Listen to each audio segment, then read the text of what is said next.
Welcome to the Thrive Today podcast. I'm Natalie Bourne, the media host for Thrive Today and the founder of Innovation Meets Leadership. Today, we are sitting down with a really special guest. As you know, we are a platform for women who lead and believe. We are going to have with us today Anna Megrelishvili, and she founded the Christian Professionals Network Worldwide, or you can just call it CPNW, and that's in Atlanta, Georgia. And she's going to talk a little bit about her background, her story, but this network is all about positive change and actionable initiatives, which I absolutely love. It's grounded in Christian principles and it serves as a collaboration hub, uniting leaders to pursue social betterment. She's going to share her story today of healing and resilience. And she's written a book called Finding Courage to Change. And so excited to dive in and talk to you a little bit more. I'm so excited to have you on the platform. I'm so thrilled to be here. Thanks so much for having me. So let's just kick off. And I would love to hear a little bit about your background. In your bio, you came from Georgia, the country, to Sure. the state of Georgia. So I'd love to know a little bit about your journey. Yes, so it can be sometimes confusing, but I grew up in Eastern Europe and I had a background that I think surprises a lot of people because I was actually atheist most of my life. Wow. And if I even take it a step further, I grew up in a highly volatile, dysfunctional family. And I experienced a lot of just abuse and hunger. And I frankly was angry with God because my thought process was if God exists and he allowed for all these horrible things to happen to me as a child, that I would nothing to do with this God. And so I shut it out and my family was never religious. They never kind of, God was not part of my upbringing.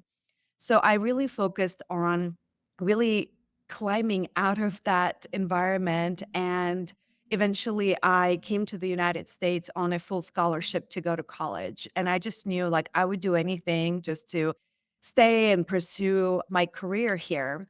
Back where when I was growing up in Eastern Europe, just women didn't have as much freedom of choice for their career. And so just kind of had this path of marriage and having children. Most of the women were either stay-at-home moms or just kind of had those low-level jobs, and I really dreamed of a bigger life.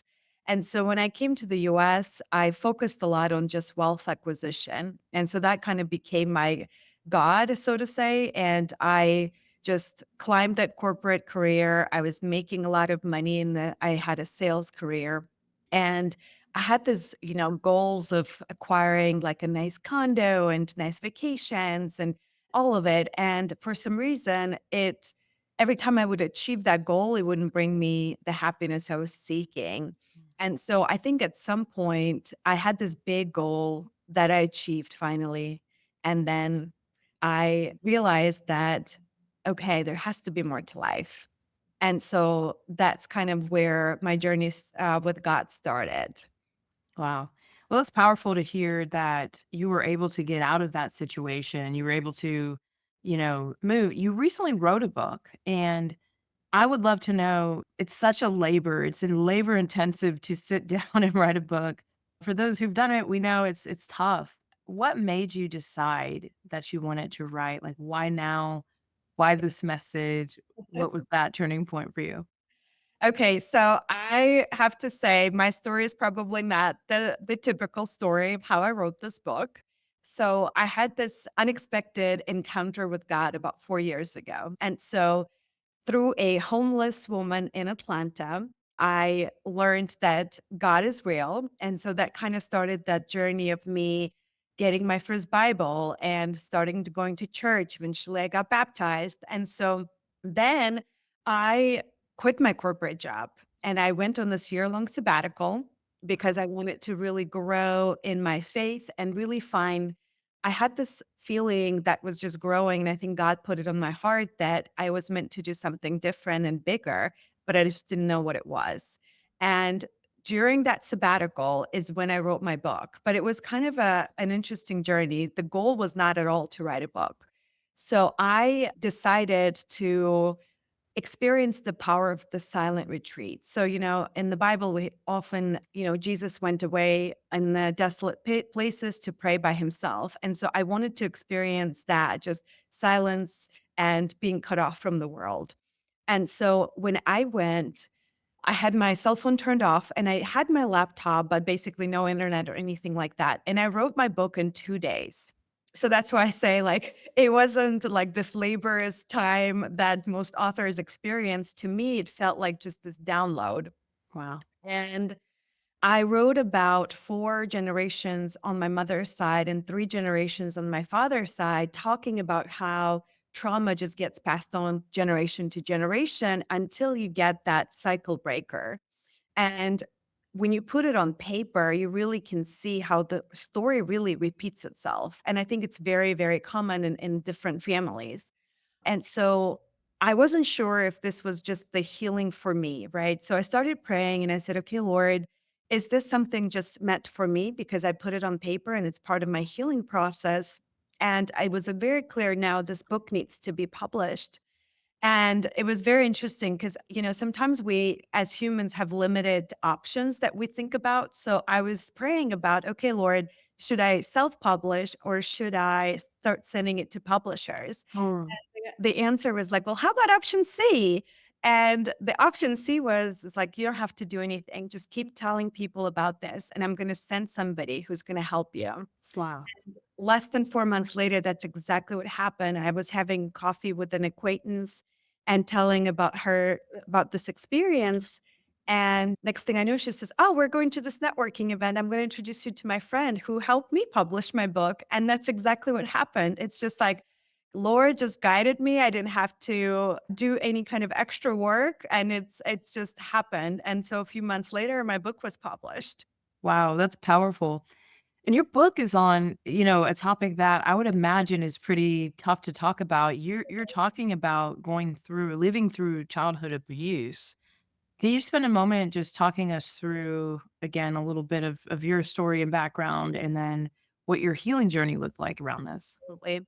Yeah, so I talk about a topic of child sexual abuse, which is even heavier, right? It's something that is often a taboo topic. People don't really want to talk about, but the sad statistics is that in the United States, 1 in 3 women experience it and 1 in 6 men experience it growing up. So chances are average is like 1 in 4. So when you are in the room full of people, you know that 25% of that population have experienced it. And unfortunately, that trauma makes you feel very isolated. And so one of the things that I realized why God wanted me to write about this and start talking about this is I have the courage. And that's why I wrote, the title came as Finding Courage to Change. I had the courage to not allow my past to define who I am today or my future and not allow that trauma to hold me back. And I think a lot of people get surprised when they know me and they know like my bubbly personality and all the things I'm doing. And then they find out like the horrors that I've gone through. They're like, oh, well, if she was able to go through it and heal and, just kind of be healthy, maybe I can do that too.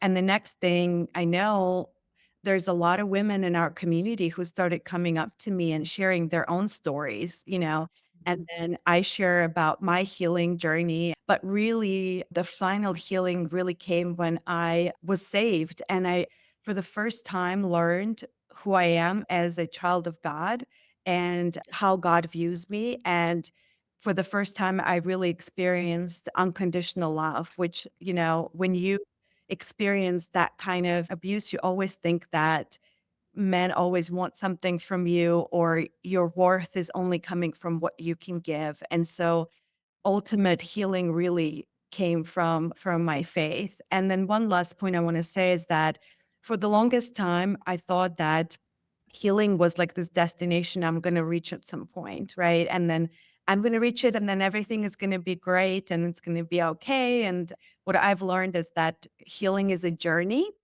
and I look back now at where I was before, and that's how I really judge my progress versus thinking that at some point in that elusive future I'm going to reach that ultimate healing. And it took a lot of pressure off of me, knowing that sometimes you have step back, sometimes something could happen that could upset you, and that's okay. And so takes a lot of pressure off of you. Wow. I wonder, how has writing this, how has it changed you personally? Like when you were able to get your story down and look at that and know that you were ultimately going to get to share it with others so that they could walk through their healing journey as well. I think it made me much stronger. It's not easy at the beginning, right? To know that your entire story is going to be seen by the world. So anybody can go on Amazon right now and order this book and know exactly what I've gone through. And I think that was the biggest fear I had to overcome. Like, are people going to judge me because of what I've gone through? But then you realize that I want to use that pain and that hardship for the good of this world. Otherwise, what's the point, right? I want this. If I, God gave me the strength to write about it, to talk about it, and if I can help others, then it's worth it. Even if some people are going to judge me, and that's okay. That's just part of the world we live in. I am really excited when I hear success stories. I have gone through different healing. Like, there's a nonprofit called Sapria, and they host a free 4-day retreat for survivors of child sexual abuse. And right now, this week, one of the ladies that I know texted me saying, I'm at this retreat right now. And that just brings me so much joy knowing that I encourage others to seek healing, to improve, just to, I don't know, be better, right? Get that healing, not to repeat the same mistakes. And one of the same stories that I hear that I want to bring a lot of the times when trauma makes you make different decisions, and sometimes they're not great decisions for you, right? Trauma can lead you to alcoholism, drug abuse, promiscuity. I mean, a lot of things come out of it. And then victims feel a lot of, and survivors feel a lot of shame about it. And then the message that I keep hearing is that, what's wrong with me? Why do I keep doing this? And so it's really difficult for them to understand, like, why do I keep making the same mistakes? And so one of the messages that I want to share is that for every survivor to understand that that's a trauma response, and to separate trauma from your identity is the most important thing. And so one of the stories that I want to share, it's a very personal story to me. I, for the longest time, for pretty much up until maybe 2 or 3 years ago, did not want to have children. Wow. I decided this early on, and I had very logical explanation why. I don't wanna change my lifestyle. I'd rather help other children, all these things, and it was all in my head logically explained. And then I had this incredible breakthrough in therapy 2 or 3 years ago, and it was like this switch that just got flipped, and I just was like, "Oh, I do want to be a mother. I want to experience motherhood." Now, again, I say this not because I believe that every woman has to be a mother and has to experience it. I say it because I want to bring attention to this. The trauma could have deprived me of something so beautiful. But now at least I have a choice. If I want to be a mother, I can be a mother. And so I bring this example because sometimes you don't even realize that trauma is controlling your life. And wouldn't you want to at least have a choice of decision? So if you've been scared to go through healing therapy, I really highly encourage that you do, because you'll just discover who you truly are, and that's what I want for everyone. Wow. That's a beautiful breakthrough. Like I think there's so much in there to unpack. I want to go back a little bit though and talk about your encounter with the homeless woman cuz I want to know what Yeah. changed your mind about God in that encounter. Yeah. Again, I know that this story is pretty unique to me. Just so I never prayed in my entire life. And about 4 years ago, actually exactly 4 years ago, it was October, I woke up in the middle of the night and wide awake. And I don't know why, but I was prompted to pray for the first time in my life. Wow. And I didn't know how to pray. So I basically was like, okay, God, if you exist, that's how I started. Would you please just Tell me, why do I keep feeling this way? Like something is missing in my life. Like, what's the purpose of this life? Well, next thing I know, I hear an audible voice in my room that tells me, go to the store, prepare food, feed the hungry. That's the message. And so, of course, I freak out because I'm highly logical. I'm like, okay, did I dream this? Like, I'm picturing myself. And I was like, I'm going to deal with this in the morning. Somehow I managed to go to sleep. And then in the morning, I wake up and I was like, no, something happened. I can feel it. So I call in work and say, hey, I can't come in today. I need to take a day off.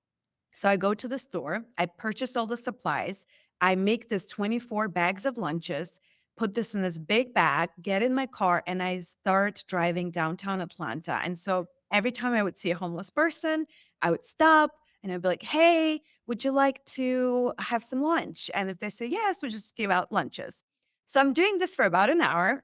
And then I see this group of homeless just hanging out together in the street. So I park my car and I count them and then I count the number of lunches I have left, and it's exact same number. I kid you not. And I'm like, "Well, that's weird." So I take the whole bag. I walk over there and I'm like, "Hey guys, I just made some lunches. Would you like some?" And everybody's like, "Yeah, great." So I give them all out. So I think, okay, I'm dang. I finished what I was supposed to do. So I was about to get in my car. Well, next thing I know, this one of this homeless ladies is calling me. She says, honey, come over here. I was like, "Okay," walk over there, and she looks at me, like, dead in the eyes with this smile, and she says, "I have a gift for you." And, in my head, I'm thinking, "Wow, I should be giving you more than just lunch, and you have a gift for me? Like, how sweet." Like, oh. And so she had this big bag of all of her belongings were there, and so she's looking for this gift, right? She's rummaging for a while, and when she's like, "Oh, there it is." So she pulls it out and she hands it to me, and I take it. I look at it. It's a little bird made out of clay, and it's a sparrow. And so I examine it, and then I see that on its chest, it was written, "Now in God's hands." And that moment, I don't know what happened, but it felt like this some sort of just energy just struck my heart and I burst into tears. I Wow. quickly got in my car and I'm sobbing. And the only thought that gets through my head is, God is real. God is real. God is talking to me. God is real. And so I drive home and I kid you not, I order my first Bible from Amazon. So it arrives the next day and I start reading the Bible and like cover to cover. And of course, I don't understand half of the things that's written in it. But then I Google, like, I would Google a restaurant, best churches in Atlanta. And I pick a church based on reviews. And I just go and start attending, and about a year later is when I finally was like, "I'm ready to commit my life to Jesus," and I got baptized. So, that was my journey. Wow, I did not expect to cry about that, but that was amazing, and do you ever look back on that moment and wonder if she was even real? I do, and I just got chills about it. Sometimes I'm like, I close my eyes and I still vaguely remember her face, and I wish I would have asked for her name at least. But, one of the prayers that I have is that, I meet her in heaven and just thank Wow. her. And one of the messages, one of the things that I'm currently working on is my foundation where we mentor the homeless. And so I think of the message that God was sending me that day to call me through a homeless woman is in this society, homeless people are almost treated like on the bottom of societal pyramid, often ignored. But think about the message that God was sending. I got saved because of a homeless woman, because of somebody who's considered to be on the bottom of our societal pyramid. And if she can change my life so drastically, now look at the effect it's had on this city, then I mean, every life matters. We should definitely not just discard anybody who's living in the street, but know that they could also change somebody's lives. I mean, she changed my life. This is so impactful. What do you hope people and I would love for you to show what your book looks like and answer the question, what do you hope people will gain as they read it? Yeah, so this is the book, and the cover also came to me in the vision at that silent retreat. And I think A butterfly just signifies that rebirth, right? Because what I went through was just so transformative, and I do feel like I am this new butterfly, a new creation, and I think what I hope for people who read it, especially, just know that somebody in your circle must have gone through what I've gone through. And I talk a lot about the patterns of behavior, just what things that I experience. And I hope that if you recognize those patterns in yourself or in somebody else, you'll just have the courage to talk to them about it, because this kind of trauma makes you feel very, very isolated. And there's tons of research that proves that knowing that there's a community around you is one of the most important things toward healing. And so I don't want anybody to feel alone. I want people to feel encouraged knowing that there are others who've gone through it, they've survived, and they're thriving. And so we deserve to thrive and not just survive. I love that message. Of course, we love that message as a platform. If someone is listening and they're saying, gosh, I've gone through this, I've never told anyone, I've never spoken about it, what would you say your message would be to them?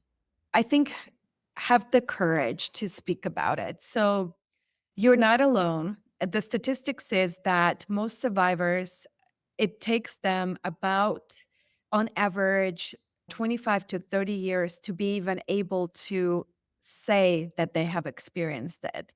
And some go to grave without ever telling people. I've had somebody who was in their 60s and told me their story and said, "This is the first time I've ever shared it with anybody."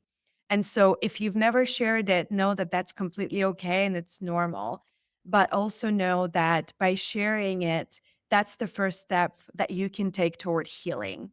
Because when you talk about it, you basically no longer give that trauma and that experience the power of just shame and darkness that you're carrying. Know that other people have experienced it. There are tons of resources available to you. And I really believe that you can go through the healing process and really just put that trauma aside and really shine and get your true self out of that darkness. Wow.